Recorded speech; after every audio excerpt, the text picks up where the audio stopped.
You don't care how people feel about the ritual. It's about, does following the ritual work? The thing you should know about this moment is that the BAFTAs were not streamed live, so they saw this happen in real time. Then when they edited together their broadcast, they decided to leave this in. Who gave you that name, and how do you think it shaped the man you are today? I'm a Babalawo, and my mom, when I was born, I got the name, fresh out the womb, and I just try to, live in that purpose, every day since. So a Babalawo is a priest or diviner in the Yoruba religion. God is good. God is good. Last month, Michael B. Jordan and Delroy Lindo were put in an ugly position at the BAFTAs in London when a man in the audience shouted the N-word while they were on camera. The show was pre-recorded, which makes it even harder to ignore, because that moment still made it into the final worldwide broadcast. Michael and Delroy had no choice but to stand there and take it in front of everyone. Then just 4 weeks later, the same movie, the same actor, and suddenly Michael is at the Oscars holding a Best Actor statue while the room gives him a standing ovation. Too convenient to ignore? So was that just timing or something more calculated? Katt Williams has made it clear what he thinks. In his view, the people at the top of the industry decide when a black actor gets humiliated and when that same actor gets elevated. And if something looks staged, he believes it usually is. Online, some people have pushed the theory even further, saying the Oscar ceremony itself carries ritual symbolism, even pointing to the statue and its alleged resemblance to ancient imagery. But before any of that, the bigger focus here is Michael B. Jordan, and why some believe that Oscar only came after a very public humiliation. Hollywood is not really there to entertain you. Like, that's great that happens, but propaganda is something that is important to all civilizations. Just weeks ago, Sinners actors Michael B. Jordan and Delroy Lindo were on stage at the BAFTAs when that slur was shouted at them on live television. The media quickly focused on the fact that the man had Tourette's, and that became the main explanation. But there are still parts of this that people say do not make sense. The BBC reportedly had a 2-hour delay and the moment still aired. Somehow, a microphone picked up a man sitting dozens of rows back. And out of all moments, it happened while 2 black men were standing there on that stage. Does that add up? Yes, apologies came right after. The BBC called it a serious mistake. BAFTA apologized too. Then everyone moved on. But Michael B. Jordan was the one left standing there on camera while the whole world watched. What's also interesting is how quiet he stayed afterward. Delroy Lindo later spoke out and said he wished someone from BAFTA had reached out after the incident. Michael said nothing publicly. Then, only 4 weeks later, he wins his first Oscar for that same movie on his very first nomination.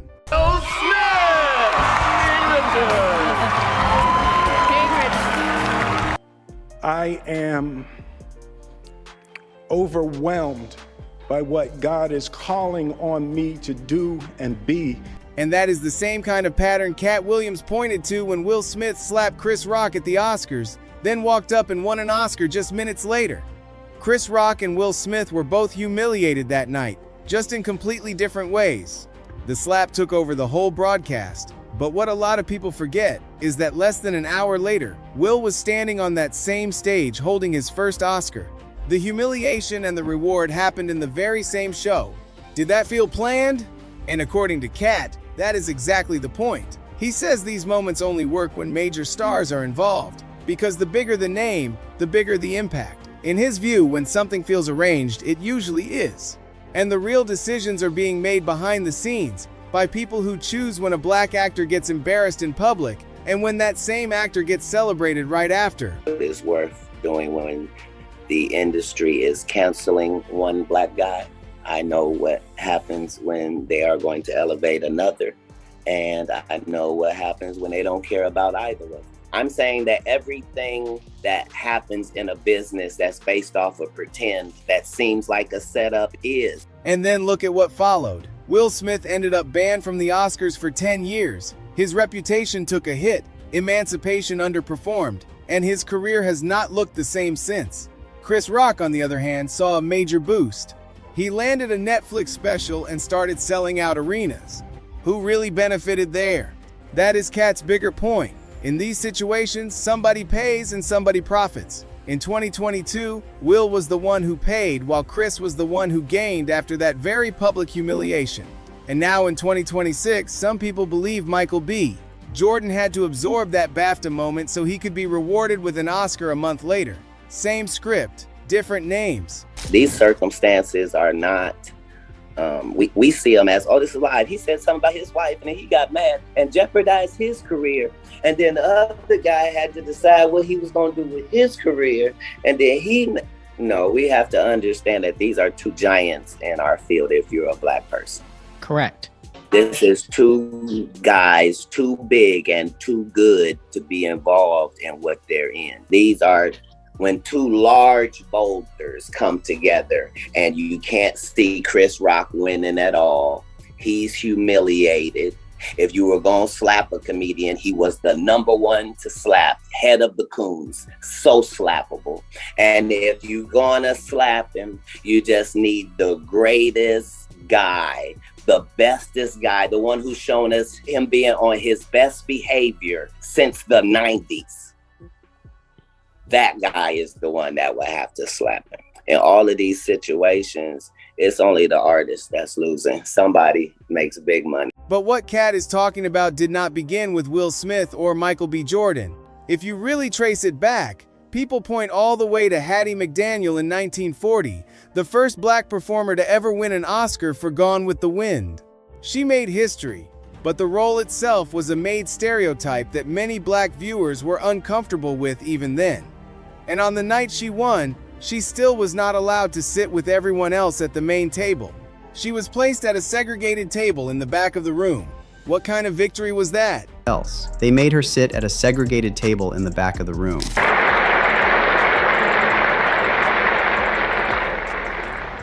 Academy of Motion Picture Arts and Science, fellow members of the motion picture industry, and honored guests. This is one of the happiest moments of my life. And I want to thank each one of you who had a part in selecting me for one of the awards. Then you have Halle Berry in 2002. To this day, she is still the only Black woman ever to win Best Actress in a leading role at the Oscars. And the role she won for, Monsters Ball, came with its own controversy. Yes, it broke a barrier, but people still look at the kind of story and the kind of image that got rewarded. Why that role though? Then look at Monique. She won for Precious in 2010, playing a deeply disturbing mother, and even after taking home the Oscar, she says she was pushed out when she refused to campaign for free and would not keep playing the industry game. Now, fast forward to 2014, when Lupita Nyong'o won Best Supporting Actress for 12 Years a Slave, playing a slave. And according to Lupita, after that win, many of the offers coming in were more of the same. At one point, she said they even wanted her to play another enslaved character on a slave ship. Why repeat the same role? Because if I had done something wrong contractually, they would have sued me. The reason why no one could do anything to me contractually, because they found out I did nothing wrong contractually. Now, fast forward to 2014, when Lupita Nyong'o won Best Supporting Actress for 12 Years a Slave, playing a slave. And according to Lupita, after that win, many of the offers coming in were more of the same. At one point, she said they even wanted her to play another enslaved character on a slave ship. Why repeat the same role? After I won that Academy Award, you think, oh, I'm gonna get lead roles here and there. Oh, Lupita, we'd like to play another movie where you're a slave, but this time you're on a slave ship. Those are the kinds of offers I was getting in the months after winning my Academy Award. And then there is an even darker side to this humiliation ritual theory. People who believe it often point to Jennifer Hudson winning Best Supporting Actress for Dreamgirls in 2007 and focus on the timing around it. Look at the timing. Just months before that Oscar win, Jennifer's mother, brother, and nephew were murdered. Is that just coincidence? Begins for the trial of the man accused of 3 family members of singer Jennifer Hudson. William Balfour is charged with the murder of Hudson's mother, brother, and 7-year-old nephew.